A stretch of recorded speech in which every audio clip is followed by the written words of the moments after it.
término parábola tiene dos acepciones.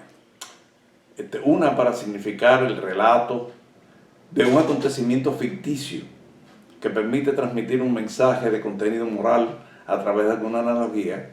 Y la otra es la que tiene que ver con la geometría, que es lo que vamos a tratar en este video. La parábola es una curva que, al igual que la recta, es conceptualmente infinita, por lo que siempre trataremos con segmentos de parábola que son más frecuentes y más familiares que lo que pudiera parecer.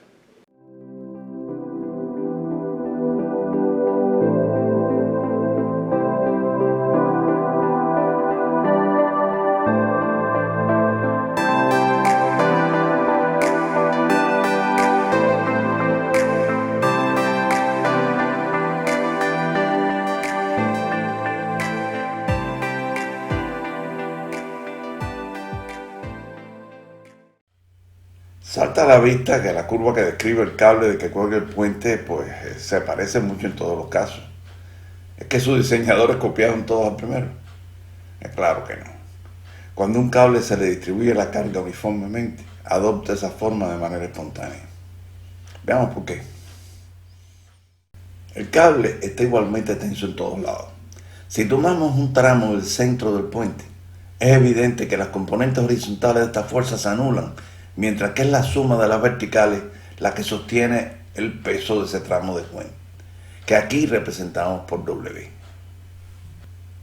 Si tomamos un tramo de puente más grande, su peso será mayor, y para sostenerlo la componente vertical tiene que aumentar, lo que solo se puede lograr con el aumento de la pendiente del cable. La pendiente va a aumentar en proporción al tamaño del tramo, y eso va a ir dibujando una parábola. Las parábolas tienen muchísimas propiedades curiosas, y una es esa de la pendiente que acabamos de enunciar. A partir de esa, se pueden demostrar también que si se ploteara una parábola en un plano coordenado, como este que se muestra, la ordenada iría con el cuadrado de la abscisa. Una forma fácil para saber si una curva es una parábola es tomar un punto cualquiera en las abscisas y medir su ordenada. Al duplicar la abscisa, la ordenada debe multiplicarse por 4. Si fuera otra curva, por ejemplo, un arco de circunferencia, la proporción no sería siempre 4, sino que iba a depender del punto inicial que se escogiera. Pero como dice el viejo refrán, no todo lo que brilla es oro. Y esa curva tan familiar que describen los cables entre dos postes, o cualquier soga o cadena que pende entre dos puntos, si no le cuelga un puente, no es una parábola. Como se ve, no cumple el criterio. Esa curva también tiene su nombre y se llama la catenaria.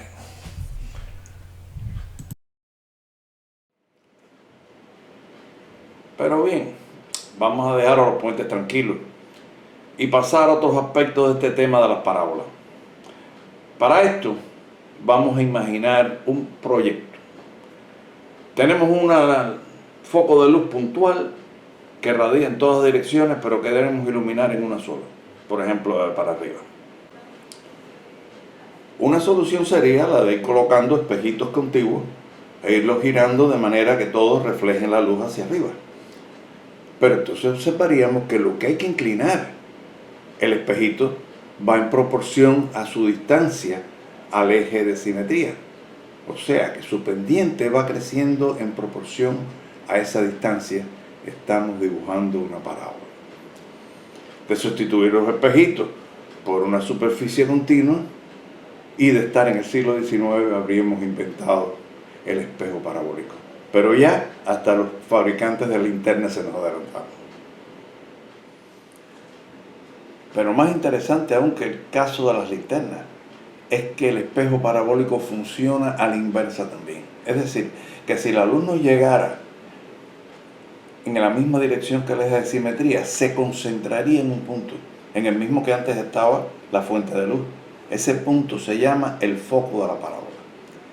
Y esto tiene muchísimas aplicaciones importantísimas, pero es más divertido si vemos primero la más tonta que me he encontrado en internet. Y es la de este personaje que nos quiere vender una fosforera solar.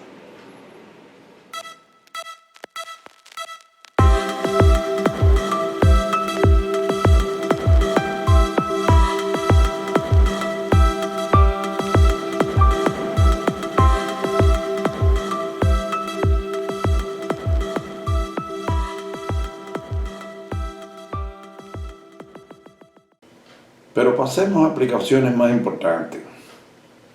La luz es una onda electromagnética. E igualmente, electromagnéticas son las microondas con las que nos comunicamos con el satélite, con los satélites. Y esa es la razón de existir de las miles de antenas parabólicas que hoy adornan nuestras casas y edificios. Por otra parte, están las impresionantes y enormes antenas parabólicas de los radiotelescopios, con las que se explora el cosmos y a través de las cuales tenemos la esperanza de algún día comunicarnos con civilizaciones extraterrestres del universo. Estas son cada vez más grandes y llegan a tener los tamaños de montañas y valles, como esta que mostramos aquí, que está en China. Los espejos parabólicos no son solamente para ondas electromagnéticas. En principio funciona con todo lo que se refleja, lo que incluye las ondas de sonido.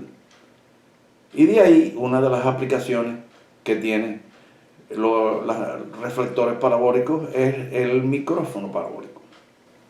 Este permite escuchar un susurro a muchísima distancia.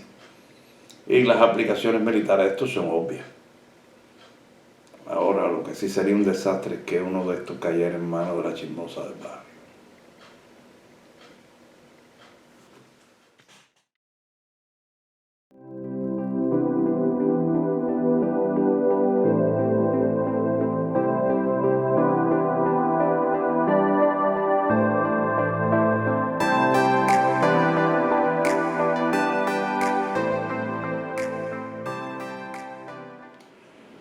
Ciertamente que hay belleza en las parábolas, y de eso se han percatado artistas y arquitectos. Y hasta se han aprovechado de que la combinación de un movimiento uniforme con el de caída libre se desarrolle en una parábola.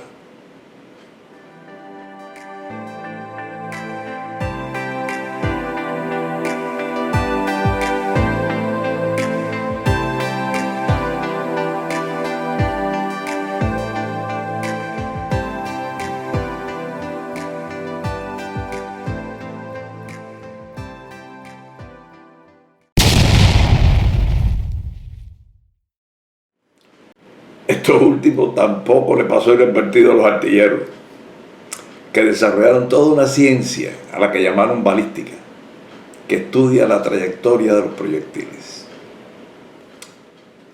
Esos estudios llevaron a cañones cada vez más grandes, pero su alcance y carga explosiva no iban en proporción al tamaño y el costo de lo que ya eran verdaderos monstruos. Ya al final de la Segunda Guerra Mundial, esa tecnología había llegado a su límite. Para que el proyectil pudiera llegar más lejos, había que acelerarlo durante un tiempo mucho mayor que el que pudiera permanecer en el ánima del cañón más grande imaginable.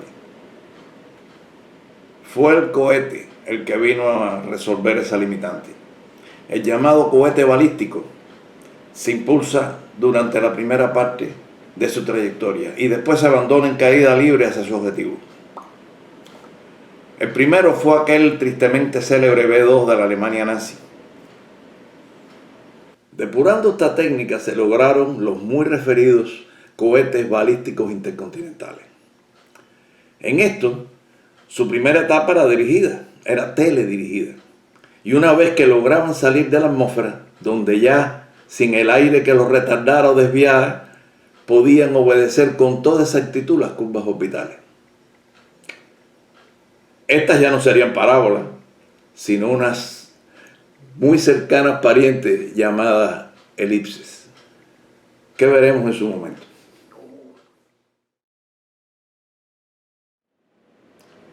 ¿Que desde cuándo se conoce la parábola? La parábola es miembro de una familia de curvas llamadas las cónicas, o más precisamente las secciones cónicas. Si se corta un cono paralelamente a su generatriz,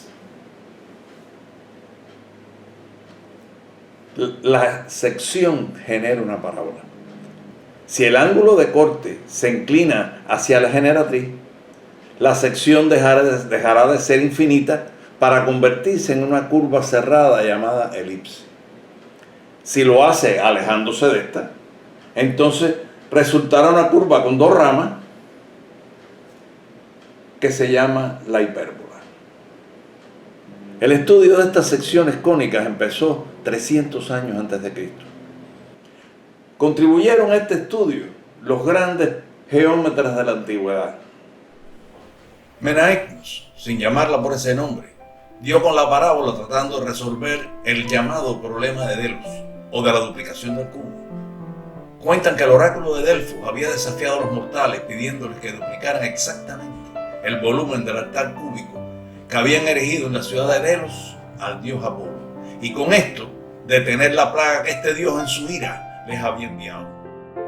Cuenta Papo de Alejandría que Euclides, también de allí y considerado el padre de la geometría, escribió 4 libros sobre las secciones cónicas. Estos no sobrevivieron la Edad Media, víctimas quizás de aquel fuego que destruyó la muy referida Biblioteca de Alejandría, culpable habitual de cuanto documento perdido hay que lamentar. Papus también atribuye a Apolonio de Perga la continuación de la obra de Ulises, con otros 8 libros sobre el mismo tema, en los que ya les llama parábola, hipérbola y elipse a las secciones cónicas. El octavo de los libros de Apolonio parece haber corrido la misma suerte que los de Euclides. Eureka, el gran Arquímedes de Siracusa. Algunos de sus escritos lograron sobrevivir hasta el sol de hoy. En ellos hace uso extensivo de las secciones cónicas y, basándose en lo ya demostrado por Euclides, descubre las propiedades menos evidentes de estas curvas. Papus de Alejandría, siendo el mismo un importante geómetra y matemático de su tiempo, es sin embargo el que nos cuenta de las contribuciones de estos sabios que ya en su época eran considerados antiguos. Y no es otro que Armandónides de la Florida el que ahora nos cuenta algo que suena increíble.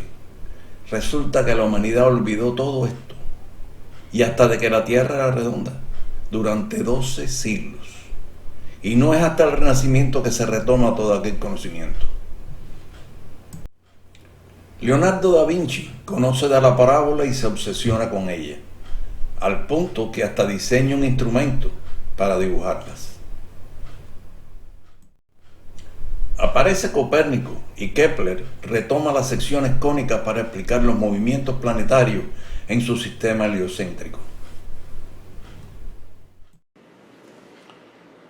Aunque las manecillas de ese reloj que aparece en el fondo hayan dado cualquier número de vueltas, esta clase no ha durado más de 13 minutos.